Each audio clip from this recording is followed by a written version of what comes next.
Sebagai salah satu tugas dari dosen pengampu mata kuliah Bahasa Indonesia, Bapak Ahmad Hidayatullah MPD. Ragam bahasa dan laras bahasa. Pengertian ragam bahasa dan macam-macam ragam bahasa akan dijelaskan oleh Zikri Nugraha.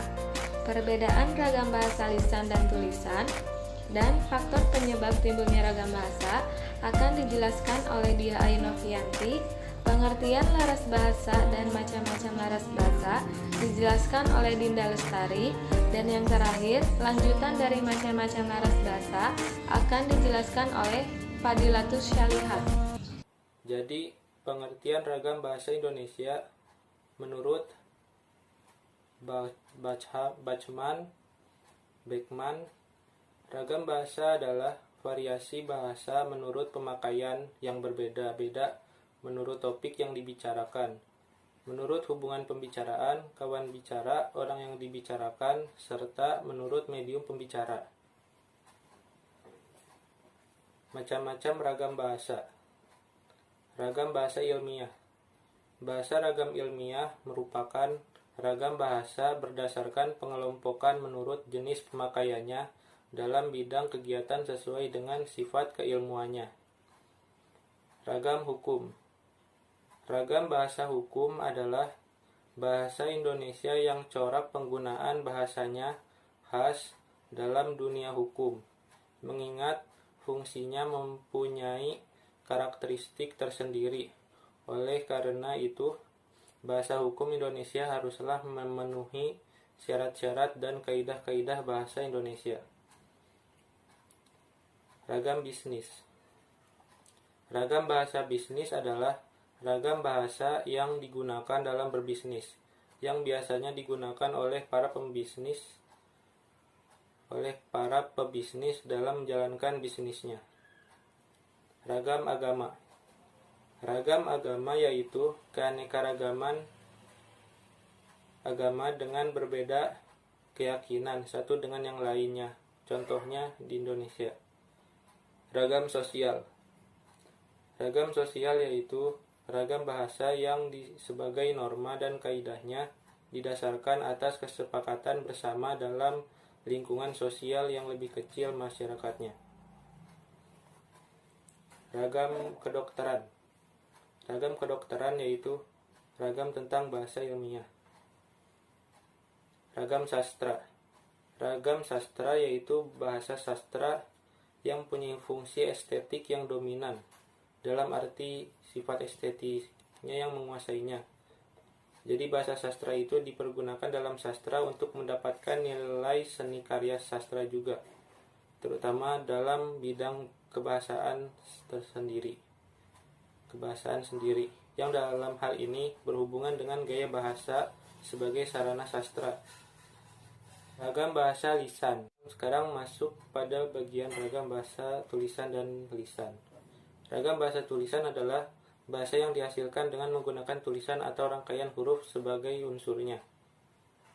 Ragam bahasa tulis, ragam bahasa yang digunakan melalui media tulis, tidak terkait ruang dan waktu sehingga diperlukan kelengkapan struktur sampai pada sasaran secara visual, atau bahasa yang dihasilkan dengan memanfaatkan tulisan dengan huruf sebagai unsur dasarnya. Ragam bahasa lisan. Ragam bahasa lisan adalah ragam bahasa yang diungkapkan melalui media lisan. Masuk ke materi yang kedua, yaitu perbedaan ragam bahasa lisan dan tulisan. Memang apa sih bedanya ragam bahasa lisan dan tulisan itu? Dan di sini saya akan menjelaskan perbedaan ragam bahasa lisan dan tulisan. Yang pertama, pada bahasa lisan memerlukan orang kedua atau teman bicara. Sedangkan pada bahasa tulisan tidak memerlukan orang kedua atau teman bicara. Yang kedua, pada ragam bahasa lisan tergantung situasi, kondisi, ruang, dan waktu. Tetapi pada ragam bahasa tulisan tidak tergantung kondisi serta waktu. Yang ketiga, pada ragam bahasa lisan tidak harus memperhatikan unsur gramatikal, hanya perlu intonasi serta bahasa tubuh. Sedangkan pada ragam bahasa tulisan harus memperhatikan unsur gramatikal. Ngomong-ngomong unsur gramatikal, apa sih unsur gramatikal itu? Jadi, unsur gramatikal adalah hubungan antara unsur-unsur bahasa dalam satuan yang lebih besar. Misalnya, hubungan antara kata dengan kata yang lain dalam frasa atau kalimat. Lanjut ke perbedaan yang keempat. Pada ragam bahasa tulisan itu berlangsung cepat, sedangkan pada ragam bahasa tulisan itu berlangsung lambat. Perbedaan yang kelima, pada ragam bahasa lisan dapat berlangsung tanpa alat bantu, tetapi pada ragam bahasa tulisan selalu memakai alat bantu. Yang keenam, pada ragam bahasa lisan, kesalahan bisa langsung dikoreksi, sedangkan pada ragam bahasa tulisan, kesalahan tidak dapat langsung dikoreksi.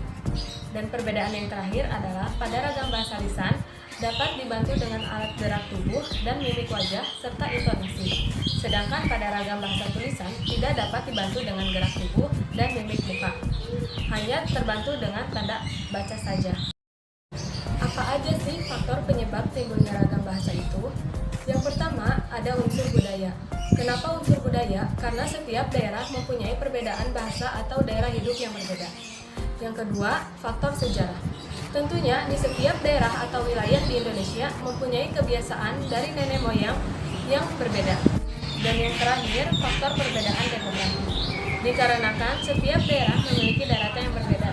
Seperti di wilayah daerah pantai, pegunungan, biasanya cenderung menggunakan bahasa yang singkat, jelas, dan dengan intonasi volume suara yang besar. Berbeda dengan pada pemukiman padat penduduk yang menggunakan bahasa lisan yang panjang lebar karena lokasinya yang saling berdekatan dengan intonasi volume suara yang kecil. Apa itu laras bahasa? Laras bahasa adalah kesesuaian antara bahasa dan pemakainya. Contohnya seperti ini. Jadi saat kita membuat novel, cerpen, karya ilmiah, komik, dan lain sebagainya, kita menggunakan bahasa yang berbeda-beda tentunya.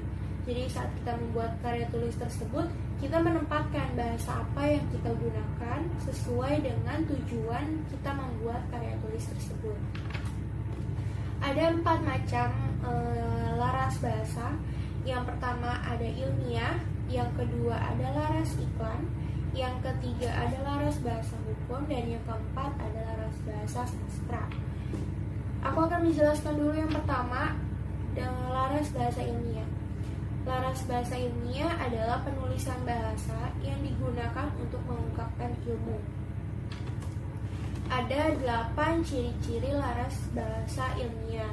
Yang pertama ada lugas, kedua cendekia, yang ketiga jelas, keempat formal, kelima objektif, keenam konsisten, ketujuh bertolak dari gagasan, dan yang terakhir kedelapan ringkas dan padat. Contoh satu yang aku ambil ciri-cirinya adalah cendekia. Contohnya seperti ini. Rumah sang jutawan yang aneh akan dijual. Nah, kita ubah ke kalimat cendekia. Diperbaiki menjadi rumah milik sang jutawan aneh akan dijual. Seperti itu contohnya.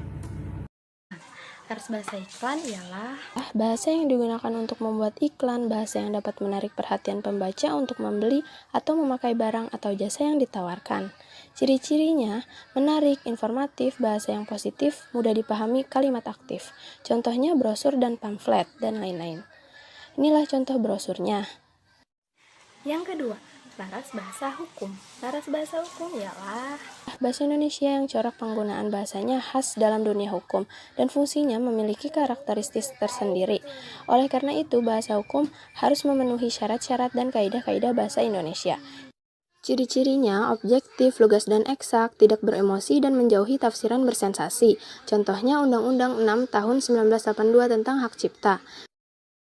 Nah, yang ketiga, laras bahasa sastra. Berikut penjelasannya.